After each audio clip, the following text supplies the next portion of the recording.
सातों सम मोहि में जग देखा, मोते संत अधिक कर लेखा। सातवीं भक्ति क्या है कि हम संसार में भगवान को देखें, लेकिन कुछ लोग तो मंदिर में ही भगवान को नहीं देख पाते। संसार में देखने की तो बात छोड़ दो। मोते अधिक संत कर लेखा, मतलब यदि भगवान खड़े हों और संत खड़े हों तो हमें संत पर ज्यादा विश्वास हो। ये सातवीं भक्ति है। और आठों जथा लाभ संतोषा, भगवान ने जितना दिया है उसमें सदैव प्रसन्न रहना, संतोष करना। असपने नहीं देखें पर दोषा, संतोष करें लेकिन हम लोग आदत है ना हमारी कि अपना भले ही गलत कर रहे हो लेकिन अपनी गलती नहीं दिखती है, दूसरे की गलती पहले दिख जाती है। क्यों? अपनी गलती नहीं दिखती है और दूसरे की गलती सबसे पहले दिख जाती है। तो राम जी कह रहे हैं कि सपने नहीं देखें पर दोषा। अरे हम लोग तो जागते जागते देखते हैं, राम जी कहते सपने में भी नहीं देखना है जो आठवीं भक्ति में बैठा है। और नौवीं भक्ति क्या है? नौम सरल सब छल ही ना, और मम भरोस ये हरस न दीना। हम लोग भगवान पर कैसा विश्वास करते बताएं? मंदिर में गए, ठाकुर जी सुन लो हम तुम्हारे दरवाजे में क्यों आते हैं, हमें तुमसे ये चाहिए और नहीं दिया तो आएंगे भी नहीं। देखो मनुष्य का स्वभाव धमकी दे करके भगवान को चला। तो राम जी कहते कि मम भरोसे ये हरस न दीना, मेरे भरोसे के अन्यत्र कोई किसी का भरोसा ना ले, मुझ पर दृढ़ विश्वास करे मेरे ऊपर। तो ये नौवीं भक्ति है। और यही अर्जुन से भी कहे गीता में ना, अनन्याश्चिन्तयन्तो माम ये जना पर्युपासते तेषां नित्याभियुक्तानां योगक्षेमं वहामः। सब कुछ छोड़ करके तुम मेरे आश्रित हो जाओ। अनन्याश्चिन्तयन्तो ये जना पर्युपासता तेषां नित्याभियुक्तानां योगक्षेमं वहाम्यहम्। जो मेरे अधीन होकर के रहता है उसे चिंता करने की आवश्यकता नहीं है, उसे उसकी चिंता मैं करता हूँ। और आज भैया सबरी से कहते हैं माँ ये सब बात तो ठीक है, लेकिन 9 प्रकार की जो मैंने नौधा भक्ति बताई हो, नौमहु एकौ जिनके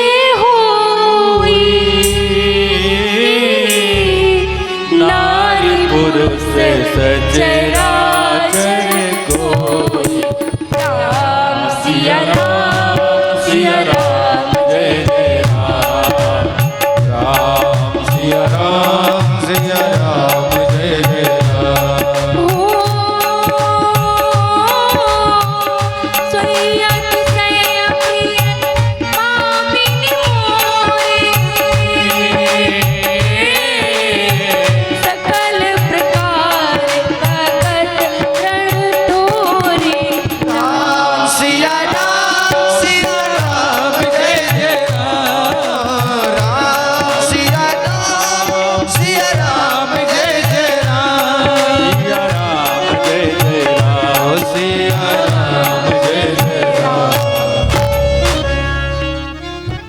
आज राम जी क्या कहते हैं कि नौमहु एकौ जिनके हुए, नारी पुरुष सचराचर कोई।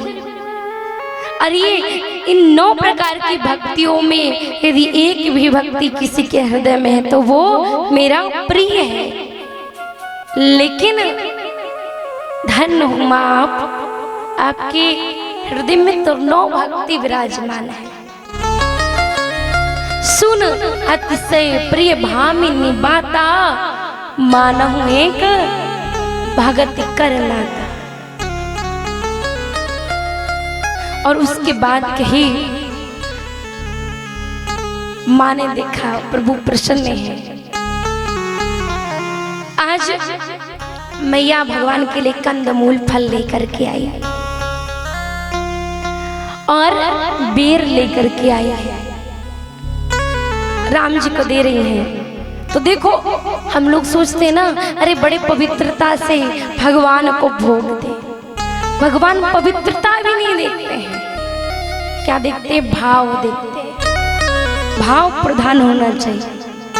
आज मैया सबरी का बेर देते हुए भाव प्रधान है। पहले स्वयं बेर चख रही है, कोई खट्टा तो नहीं है, और जो बहुत मीठा वो राम जी को दे रही है। सरकार पाइए, बहुत मीठा है।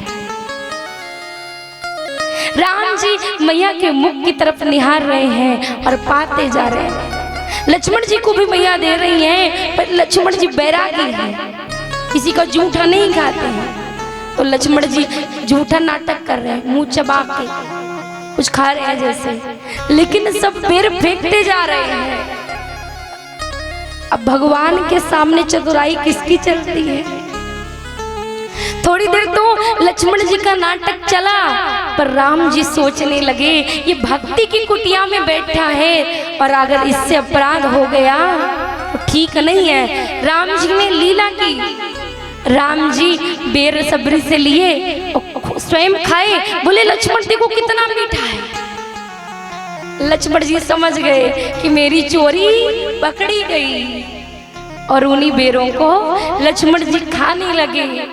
अब लक्ष्मण जी के मन में भी उन बेरों के प्रति प्रेम हो गया। बोले मैया मैया मुझे भी खिलाओ। राम जी से कहते हैं सरकार, आज ऐसा लग रहा है कि ये अपनी सबरी मैया नहीं है, ये अपनी कौशल्या मैया है। इतने भाव से खिला रही हैं। आज राम जी भी धन्य हो गए कि लक्ष्मण जी के भाव बदल गए। सबरी जी के बेरों को प्रभु ने खाया और खूब प्रशंसा किया। उसके बाद जानकी मैया के विषय में पूछा। सबरी मैया ने कहा देखो आप पंपा सरोवर के किनारे जाइए, वहां सुग्रीव से आपकी मित्रता होगी और सीता जी का समाचार सुग्रीव पता लगाएगा। राम जी बढ़ने लगे। सबरी मैया ने कहा प्रभु अभी कहाँ जाओगे? अभी नहीं जाना आपको, पहले मैं जाऊंगी। मैं बूढ़ी हो गई हूँ, ये जो नेत्र ज्योति है मेरी ये भी बूढ़ी हो गई है, अब ये जाना चाहती है। और जब आप आ ही गए हो तो आपके जाने के बाद प्राण कौन त्यागेगा? सामने हर किसी की इच्छा होती है प्राण त्यागने की, तो प्रभु आप रुके। और सबरी मैया ने अपने तपबल से, अपने दाहिने अंगुष्ठ से योग अग्नि प्रकट की और मैया का शरीर जलने लगा। मैया परम धाम को चली गई। बोले भक्त वत्सल भगवान की जय हो। भगवान ने आज मैया सबरी को शरीर त्यागते हुए दर्शन दिया। आज सरिता जाकर के सागर में मिल गई। भक्ति की सरिता है सबरी मैया और आनंद के सागर हैं भगवान। तो भक्ति आज आनंद में डूब करके परम धाम चली गई। उसके बाद प्रभु आगे बढ़ते हैं और आगे बढ़ करके सबरी जी ने जो रास्ता बताया था उसी रास्ते से भगवान पंपा सरोवर में आए। भगवान यहाँ पर आए तो बसंत ऋतु की सुषमा को देखते हुए तीर पर पहुंचे और कहे लक्ष्मण जी से कि लक्ष्मण यहाँ का ये जो सरोवर कितना अद्भुत है। संत हृदय जस निर्मल बारी, ये इतना जल निर्मल है जैसे संतों का हृदय निर्मल रहता है। और आज उसी सरोवर में लक्ष्मण जी और लखन लाल जी बैठे थे, तभी नारद जी का आगमन हुआ। और नारद जी को भगवान ने विकल देखा, विकल कब से? जब से विश्व मोहिनी को देखा था। वो विकलता नहीं गई नारद जी के अंतर मन में, अभी भी विश्व मोहिनी का वियोग था। नारद जी उतर करके प्रभु को प्रणाम करते हैं और हाथ जोड़ करके कहते हैं, प्रभु मुझे मंत्र दीक्षा दो, मेरी विकलता नहीं जा रही है, मेरी उस विकलता को दूर करो। मुझे अभी भी समझ में नहीं आ रहा आपने मेरे साथ वैसा क्यों किया था। भगवान कहते हैं, नारद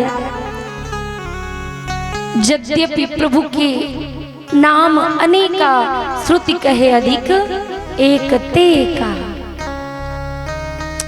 और आज राम जी की महिमा गाते हैं, उसके बाद नारद जी का समाधान करते हैं प्रभु। नारद जी ने पूछा, प्रभु ऐसा क्यों किया? मोहि विपिन कहो नारी बसंता, मुझे क्यों मेरे साथ ऐसा किया? मोह में डुबा दिया, फिर उससे निकाल दिया। क्या आप मेरा घर बसते नहीं देखना चाहते थे? आज आप भी सीता जी की खोज में विकल घूम रहे हैं। तो आज पता राम जी क्या कहे, नारद यदि तेरा जैसा संत मुंह में पड़ जाता तो फिर संसार की क्या गति होती। हाँ, मार्गदर्शन देने वाला ही यदि गलत मार्ग पर चल पड़े तो संसार के लोग क्या करेंगे। इसलिए तुम पर मेरी कृपा है, अनुग्रह है, इसलिए मैंने तुम्हें उस मोह से बचाया ताकि संसार को भक्ति सूत्र का प्रतिपादन नारद जी के माध्यम से मिले। और हम आप जितने धर्म ग्रंथ पढ़ रहे हैं ना, इसमें नारद जी की प्रथम भूमिका है। यदि नारद जी मोह के वशीभूत हो जाते तो आज हम जो कथाएं सुन पा रहे हैं ना, वो शायद इस धरती पर ना मिल पाती। तो वो नारद जी का ही प्रभाव है। और आज प्रभु कहे, सुनी रघुपति के वचन सुहाए, मुनि तन पुलक नयन भरी आए। आज राम जी के वचनों को सुन करके नारद जी के नेत्र सजल हो गए, नारद जी का समाधान हो गया। और नारद जी संतों के लक्षण पूछते हैं। अच्छा, अब ध्यान देना, यहाँ पर ध्यान देने वाली बात है। अब नारद जी पूछते हैं कि संतों के लक्षण क्या हैं।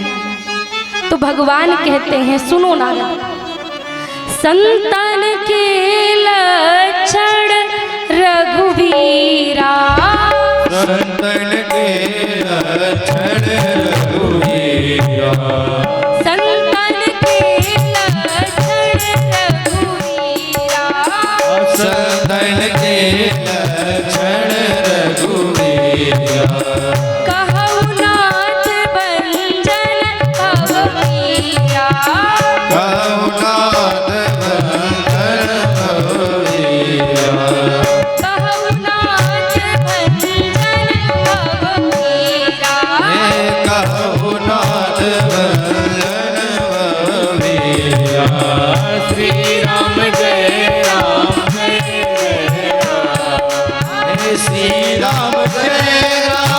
श्री राम जय राम जय जय राम, श्री राम जय राम जय जय राम, श्री राम जय राम जय श्री राम, श्री राम जय राम जय जय राम। संतों के लक्षण नारद जी ने पूछे और क्या कहा कि संत भी है रामचरितमानस में और संता भी है।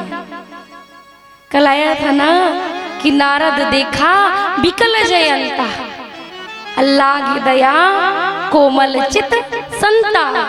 तो रामचरितमानस में संत भी हैं और संता भी हैं। तो संत के लक्षण आज नारद जी पूछ रहे हैं कि संत भैया कौन है। सट विकार जित अनघ अकामा, अचल अकिंचन सुचि सुच दाम।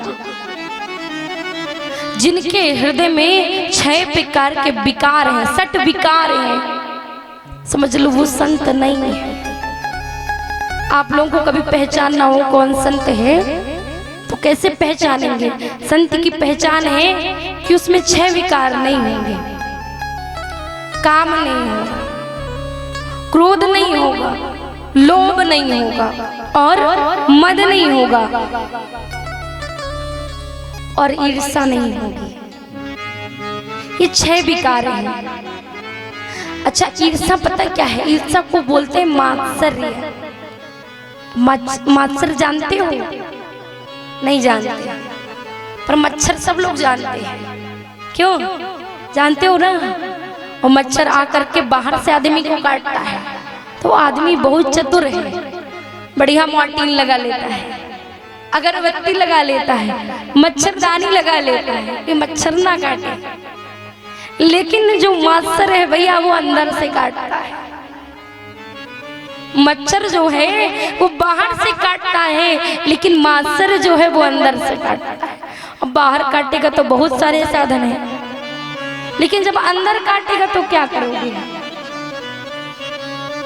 इसी मात्सर्य को दूर करने के लिए, इसी मात्सर्य को निकालने के लिए हम राम कथा सुन रहे हैं।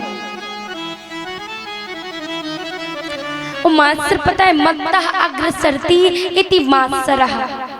अरे ये तो मुझसे आगे निकल गया, और जब कोई भैया आगे जा रहा है तो पीछे वाले को ईर्ष्या हो रही है। यही तो मात्सर्य है, यही तो ईर्ष्या है। तो जो 6 विकार जिनके नहीं है वो संत है।